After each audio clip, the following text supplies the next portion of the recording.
এপিসোডের শুরুতে আমরা একটা ক্যাসেলকে দেখতে পাই যেটা অনেক পুরানো থাকে, যেটা জঙ্গলের একদম মাঝখানে ছিল। আর যেহেতু এই জায়গাটা অনেক শুনশান মতো ছিল, যার কারণে ডিমনরা এখানে তাদের আড্ডা বানিয়ে নিয়েছিল এবং তারা আশেপাশে গ্রামের মানুষদের কিডন্যাপ করে এখানে নিয়ে আসছিল। এদের সাথে ফাইটের জন্য ওয়েন্ড হাসিরা সানেমি এবং সার্পেন্ট হাসিরা ওবেনাইকে ডাকা হয়। তাদের সাথে দুইজন লো র্যাঙ্কের ডেমন স্লেয়ারও ছিল।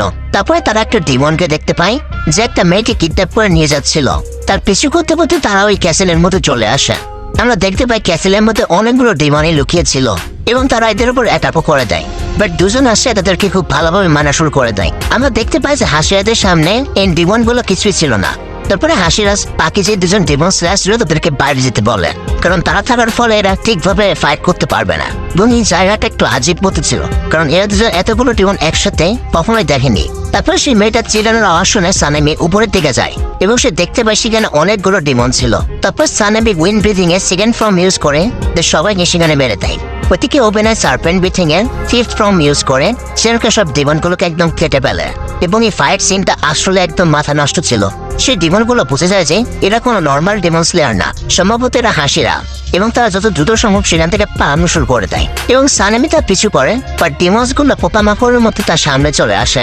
ক্যাসেলের বাইরে তারা একটু ভিন্ন রকমের ডিমন দেখতে পায়। ওবেনাই তখন সানেমিকে বলে যে সেজন্য গিয়ে সে মেয়েটাকে বাঁচায় এবং এই ডিমনগুলোকে সে একলাই সামলে নিতে পারবে। তারপরে ওবেনাই সার্পেন্ট ব্রিথিং এর থার্ড ফর্ম ইউজ করেন এবং সেখানে থাকা সব ডিমন্সকে একবারে কেটে ফেলে। সানেমিও সেখানে উইন্ড ব্রিথিং এর ফোর্থ ফর্ম ইউজ করে বাকি সব ডিমনগুলোকে কেটে ফেলে। এগুলো দেখে সেই ডিমনটা নিজে থেকে সেই মেয়েটাকে ফেলে দেয়, বাট ওবেনাই গিয়ে তাকে ধরে ফেলে। তারপরে হাসিরা সে ডিমনকে পিছু করেন। তার ঘরের মধ্যে যখন তারা লাভ দেয় তখন তারা তাদের সামনে ইনফিনিটি ক্যাসেলকে দেখতে পায়। তারা এই জায়গাটা প্রথমবারের মতো দেখেছিল। ঠিক তখন হঠাৎ করে ইনফিনিটি ক্যাসেলটা গায়েব হয়ে যায়, যার ফলে সেই ডিমনটাও সেখান থেকে বেঁচে যায়। দুইজন আসলে বুঝতে পারছিল না যে সেই জায়গাটা আসলে কি ছিল এবং ডিমনটাও কিভাবে হঠাৎ করে গায়েব হয়ে গেল। অন্যদিকে আমরা কানাওকে দেখতে পাই যে একটা মিশন শেষ করে আসছিল। সে গিয়ে শিনেবুর সাথে মিট করে। শিনবু কানাওকে সর্ড স্পিন ভিলেজের বিষয়ে সবকিছু জানায়। এটা যে সেখানে দুইজন আপাররেন্ট ডিমন অ্যাটাক করে দিয়েছিল, বাট মইসুরো, মিৎসুরি এবং তানজিরো একসাথে মেনে তাদেরকে মেনে দিয়েছে এবং নেজুকু সূর্যকে এখন হার মানিয়ে দিয়েছে। মানে সে ডিমন হওয়ার পরেও সূর্যের আলোতে বাইরে বের হতে পারে এখন। এবং এটা অনেক বড় একটা বিষয়, কারণ মোজান এখন নেজুকুর পিছে অবশ্যই আসবে এবং এই বিষয়গুলো নিয়ে কথা বলার জন্য আর্জেন্ট হাসিয়া মিটিং ডাকা হয়েছে, যার জন্য শিবুয়ার এখন ওবুয়াশিকি মেনশনে যেতে হবে। তানজিরো সেখানে ছিল যে গোতো নামের কাপুসির কাছ থেকে জানতে পারে যে সর্ট স্পিড ভিলেজের মানুষজন তাদের গ্রাম ছেড়ে অন্য জায়গায় চলে যাচ্ছে, কারণ এই গ্রামের লোকেশন ডিমনসরা জেনে গিয়েছে, যার ফলে তারা আবার এই গ্রামের উপর হামলা করতে পারে।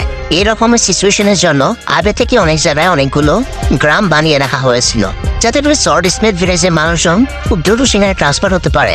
তানজিরো এক সপ্তাহ ধরে সেখানে বেহুশ ছিল, বাট তার হুশ আসার পরে সে প্রচুর পরিমাণে খাচ্ছিল, কারণ মিৎসুরি অনেক খায় এবং সে তার মতো স্ট্রং হতে চায়। কাকুশি তখন বলে যে মিৎসুরো এবং মজিরো তারা তো 3 দিনে ঠিক হয়ে গিয়েছে এবং নেজুকুর বিষয়ে জানার পরে সব ডিমন স্লেয়াররা আরো অ্যালার্ট হয়ে গেছে। ওইদিকে হাসিরা মিটিং এ সানেমি এবং ওবেনাই সবার লাস্টে আসে। সানেমি অনেক রাগ করছিল, কারণ তার এখন পর্যন্ত কোনো আপার ডিমনের সাথে মুখোমুখি হয়নি। গিয়োমি ওইদিকে অনেক খুশি ছিল, কারণ মিৎসুরি এবং মইচিরো তারা না মারা গিয়ে দুইজন আপার নামের ডিমনকে মেরে দিয়েছে। তারা মাস্টার কাপড়ে আসার জন্য ওয়েট করছিল, বাট তখন মিটিংয়ে মাস্টারের ওয়াইফ আমানে চলে আসে।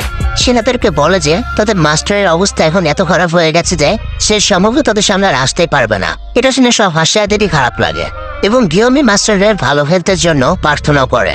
আমানে তারপরে বলে যে নেজুকো সূর্যকে হার মানিয়ে নিয়েছে, এখন মোজান কিবুৎসুগি অবশ্যই নেজুকোকে নিতে আসবে, যাতে করে সেও তার মতো সূর্যকে হার মারাতে পারে।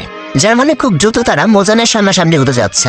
আমারও এটাও মনে যে ফাইটের সময় মিৎসুরি এবং মইচুরের মুখে একটা মার্ক চলে এসেছিল। সে জানতে চায় যে তারা এই মার্কগুলো কিভাবে পেল। সেনগোকু পিরিয়ডের সময় ফাস্ট ফিটিং শর্ট ইউজাররা মোজানকে অলমোস্ট মেরেই দিয়েছিল, তখন তাদের শরীরে স্পেশাল সে মার্কগুলো দেখা গিয়েছিল। এটা থেকে হাসিয়ারা একদম অবাক হয়ে যায়, কারণ তাদের কি কখনোই সেই মার্কের বিষয়ে আগে বলা হয়নি। আমরা তখন বলে যে তার নিজেরা জানে যে এটা আসলে কি হয় না কোনো গল্প, এই বিষয়ে শুধুমাত্র একটা বুকে লেখা আছে। যখন এই মার্কগুলো আনলক হয় তখন তার চারপাশে মানুষদের উপরে সেই মার্কগুলো চলে আসে। আমার নেতাদেরকে বলে যে এই জেনারেশনে সবার প্রথম যে মার্ক পেয়েছিল সে কোনো হাসিয়া ছিল না, তার নাম ছিল তানজিরো। বাট তানজিরো তাকে এক্সপ্লেনই করতে পারে না যে এই মার্কটা কিভাবে আনলক হয়। এই কারণে সে মিৎসুরি এবং মইসুরোকে জিজ্ঞাসা করে। তারপরে মিৎসুরি তানজিরোর মতো পক পক করা শুরু করে দেয়, যেটা কারোর মাথাতে ঢোকে না এবং সবাই তাকে দেখতে থাকে। তারপরে মইচুরো বলে যে সে তো জানতেই পারেনি যে তার চেহারাতে কোনো মার্ক এসেছে।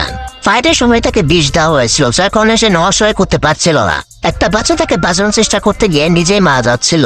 ওই সময় মইচিরোর ভুলে যাওয়া মেমোরি কোনো আবার ফিরে এসেছিল। সে বলে যে যখন মার্ক অ্যাপেন্ড হয়েছিল তখন তার মনে হচ্ছিল যে তার হার্ট 1 মিনিটে 200 বার মতো পাঞ্চ করছিল এবং তার শরীর একদম গরম হয়ে 39°C পর্যন্ত পৌঁছে গিয়েছিল। এই দুইটি কন্ডিশনের কারণে সম্ভবত মইচিরোর সেই মার্কটা এসেছিল। শিনোবু তখন বলে যে এটা মানে তো মৃত্যুর সাথে ফাইট করা। সানেমি তখন বলে যে এটা তো অনেক ইজি একটা কাজ। গিয়েও তখন সানেমকে বলে যে তোমার মতো এই ছোট মাথার মানুষের কাছে এই কাজটা তো অনেক ইজি মনে হবে, যেটা শুনে সানেমির অনেক রাগ হয়ে যায়। আমানে চাচ্ছিল যে সব হাসি আছে না তার মার্ককে ম্যানিফেস্ট করা শিখে যায় যাতে করে তারা আরো স্ট্রং হতে পারে। এটুকু বলে আমানে সেখান থেকে চলে যায়। তারপরে গিয়েও সেখান থেকে উকে চলে যেতে থাকে। সানেমি তাকে বলে যে এখনো মিটিং শেষ হয়নি। গিয়েও তখন বলে যে তোমরা নিজেরাই কথা বলে নাও, আমার কোনো প্রবলেম নেই। ওবেনাইন এই কথাটা পছন্দ হয় না। শিনোবু গিউকে জিজ্ঞাসা করে যে তার কি হয়েছে। গিউ তখন এটুকুই বলে যে সে তাদের থেকে আলাদা। এটা শুনে সানেমি অনেক রেগে যায়। তুমি এর আগে এমন কথা বলেছ, তুমি কি আমাদের সবার থেকে নিজেকে অনেক বড় ভাবো? তাদের মধ্যে ঝগড়া শুরুই হবে। গিউমি তখন তালি বাজিয়ে সবকিছু ঠান্ডা করে দেয় এবং সবাইকে আবার বসার জন্য বলে। ওইদিকে বাটারফ্লাই ম্যানশনে তানজিও জানতে পারে যে নেজুকো বাকি সব মেয়েদের সাথে বাইরে খেলাধুলা করছে। ওইদিকে বাইরে আমরা জেনিৎসুকে দেখতে পাই যে একটা মিশন শেষ করে এসেছিল। নেজুকো তখন বাইরে এসে জেনিৎসুকে ওয়েলকাম ব্যাক বলে। জেনিৎসুই প্রথমবারের মতো নেজুকোকে দিনের বেলা দেখছেন এবং তার আওয়াজ শুনে মানে তার ভয়েস শুনেন সে পুরো একদম পাগল হয়ে যায়। সে নেজুকোর কাছে এসে বোধ কাটে যে তুমি আমার জন্য কথা বলা শিখে গিয়েছ। এটা তো অনেক ভালো একটা বিষয়, খুব তাড়াতাড়ি আমাকে বিয়ে করে নাও, আমি ডেইলি তোমাকে সুশি খাওয়াবো। সো চলো আমরা বিয়ে করে ফেলি। তারপরে নেজুকো বলে যে ওয়েলকাম ব্যাক ইনোসুকে, মানে তার জেনুৎসুর নামটাও জানা ছিল না। এটা শুনে জেনুৎসুর অনেক রাগ হয়ে যায় এবং সে ইনোসুকে মেনশন করে বলে যে শিশুরের বাচ্চাটা কই, আমি তাকে মেরে ফেলবো। আমরা জানতে পারি যে ইনোসুকে সকাল থেকে নেজুকোকে তার নাম বলা শিখাচ্ছিল। ওই থেকে হেগে নেজুকা তানজিরোর জন্য নতুন শর্টিং এসেছিল যেটা দেখতে আরো অনেক ইন্টারেস্টিং ছিল। এটা সে ইউরোচিরি শর্ট যেটা তানজিরো পেয়েছিল এবং এর উপর রেনগোকু শর্ট গার্ডও লাগানো ছিল এবং সেই শর্টের উপর স্লে লেখা ছিল। হেগে নেজুকা তাকে বলে যে এই তলোয়ারটা অনেক হাই কোয়ালিটির স্টিল দিয়ে বানানো, এটাকে যে ইউজ করেছে সে সম্ভবত অনেক স্ট্রং ছিল এবং এই শর্টটা র্যাঙ্কিং সিস্টেমের থেকে অনেক পুরানো, কারণ সর্বশেষ শর্টের উপরে ডিস্ট্রয়ার অফ ইমন লেখা হয়। তানজিরো তখন বলে যে ফাইটের সময় তেমন কিছু লেখা ছিল না, যেটা শুনে হেগে নেজুকো অনেক অ্যাংরি হয়ে যায় এবং বলে যে তোমরা শর্টকে পুরোপুরি তা বানাতেই দাওনি।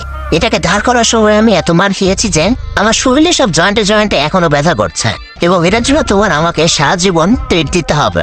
যেটা শুনে তানজিরো রাজি হয়ে যায় এবং হেগে নেজুকা সেখান থেকে চলে যায়। আমরা দেখতে পাই গেন্নিয়া তানজিরো পাশের বেডে ছিল। সে বলে যে তোমরা একটু আসতে চিল্লাও। ঠিক তখন এই দরজা ভেঙে ইনোসকে সেখানে চলে আসে, যেটা থেকে কাকসি তার উপর চিল্লানো শুরু করে দেয়। ইনোসকে তানজিরোকে বলে যে জয়েন্ট ট্রেনিং শুরু হতে যাচ্ছে। তানজিরো তখন বলে যে কি ট্রেনিং? ইনোসকে তখন বলে যে আমি জানি না। এই ট্রেনিং এর নাম হচ্ছে হাসিয়া ট্রেনিং, যেখানে সব হাসিরাস তাদের নিজের লেভেলের ডেমোস্লেয়ারদের ট্রেনিং দিয়ে তাদের আরো স্ট্রং বানাবে। তারা খুব দ্রুতই ট্রেনিংটা শুরু করে দিবে, কারণ কেউ জানে না যে মুজেন কি প্ল্যান করছে এবং সব ডিমনরা এখন নেজেবের ওপরই পড়ে গেছে। সো তাদের কি ফিউচার প্যাটেলের জন্য এখনই প্রস্তুত হতে হবে। গিয়োমে তখন বলে যে সে রিটায়ার্ড হাসিরা টেনজেন উসুইকেও ডাকবে। সব হাসিরা সেই ট্রেনিং এর জন্য রাজি হয়ে যায়, বাট কেন জানি গিও তাদের সাথে ছিল না। ওইদিকে তানজিরো এবং জেনেৎসু এই ট্রেনিং এর বিষয়ে কথাবার্তা বলছিল। জেনেৎসু এটা একদমই পছন্দ হয় না, কারণ সে মাত্র একটা মিশন থেকে এসেছে এবং এসে তাকে ট্রেনিং এ লাগিয়ে দেওয়া হয়েছে। তানজিরো তাকে বলেছে এটা তো অনেক ভালো বিষয় তাই না, কারণ তারা হাসির সাথে ট্রেনিং করতে পারছে, এর ফলে তারা অনেক কিছু শিখতে পারবে।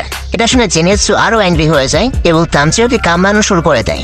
সে তানজিরোকে বলে যে তুমি তো বিছানায় শুয়ে বসে আরাম করছো, আমার কষ্টটা কিভাবে বুঝবা? আজকে থেকে আমাদের বন্ধুত্ব শেষ। এটা বলে জেনেৎসু সেখান থেকে চলে যেতে থাকে। তানজিরো তখন তাকে থ্যাংক ইউ বলে, কারণ ফাইটের সময় তানজিরো তার পাকেও নাড়াতে পারছিল না। বাট জেনেৎসু শিখানো থান্ডার ব্রিথিং এর সাহায্যে সে ডিমনের গলা কেটে দিতে পেরেছে। এভাবে হাসিয়া ট্রেনিংও তাদের অনেক কাজে আসবে। নিজের প্রশংসা শুনে জেনেৎসুর সব রাগ পানি হয়ে যায় এবং সে হ্যাপিলি স্ক্রিনিং এ যাওয়ার জন্য রাজি হয়ে যায়। ওইদিকে টেনজেনেসু ডিমোস্লেয়ার্সদের খুব কঠোরভাবে ট্রেনিং করাচ্ছিল। তারা ট্রেনিং করতে করতে একদমই হাঁপিয়ে গিয়েছিল, বাট ডোজোই তাদের দৌড়াতেই বলছিল, কারণ এটা তো একটা বেসিক স্টেমিনার ট্রেনিং ছিল। এর পরের ধাপের হাসিয়াদেরকে ভত্তা বানিয়ে দেবে। ওইদিকে আমরা দেখতে পাই টেনজেনের 3জন ওয়াইফও এসেছিল এবং তারা তার জন্য খাবার বানাচ্ছিল। উজুই ট্রেনিং শেষ হওয়ার পরে তাদের মইচিরোর সাথে ট্রেনিং করতে হবে, যেটা হবে মুভমেন্ট ট্রেনিং। তারপরে মিৎসুরির ফ্লেক্সিবিলিটি ট্রেনিং, এরপরে ওবানায়ের শর্ট ট্রেনিং, তারপরে সানেমের এন্ডলেস স্ট্রাইক ট্রেনিং এবং লাস্টে গিয়োমের মাসার ট্রেনিং। আশিরারাও এটার বাহানা দিয়ে নিজেদের ট্রেনিং করছিল, যাতে করে তারা তাদের নিজেদের মার্ককে আনলক করতে পারে। সন্ধ্যার দিকে তানজির বাসে একটা কাসুগাই ক্রো আসে এবং তাকে একটা লেটার দেয়। এই লেটারটা মাস্টার কাগায়া তার কাছে পাঠিয়েছিল, যেখানে লেখা ছিল যে শুধুমাত্র গিউই আশিরা ট্রেনিং এ পার্টিসিপেট করছে না। অন্যদিকে আমি লেডি তামায়োকে দেখতে পাই, যার কাছেও একটা কাসুগাই ক্রো আসে। তামার বিশেষ হয় না যে ডিমন স্লেয়াররা তাকে কিভাবে খুঁজে বের করলো, কারণ তামার ভর্ত সবসময় লুকানো থাকে। এই ক্রোটা মাস্টার কাগায়া তার কাছে পাঠিয়েছিল, যেখানে লেখা ছিল যে তার কোনো ভয় পাওয়ার প্রয়োজন নেই, সে তার কাছে সাহায্য নিতে এসেছে। ডিমন স্লেয়ার কপসের মধ্যে একজন মেয়ে আছে যে ডিমনের বডির বিষয়ে অনেক কিছু জানে। সে চাচ্ছিল যে তামা তার সাথে মিলে নেচুকুকে যেমন চাষ করে। তো মুজান কি বুঝছিল যে হারানোর জন্য তামাকে তার সাথে কাজ করবে। সে তাকে উভয়াসিকি মেনশনে আসার জন্য ইনভিটেশন দিয়ে এসেছে। তামার এটা শুনে একদমই অবাক লাগে যে তার মতো একজন ডিমনকে ডিমন স্লেয়ার হেডকোয়ার্টারে ইনভিটেশন দেওয়া হয়েছে। তো তারপরে সিজন 4 এর প্রথম এপিসোড এখানেই শেষ হয়ে যায়।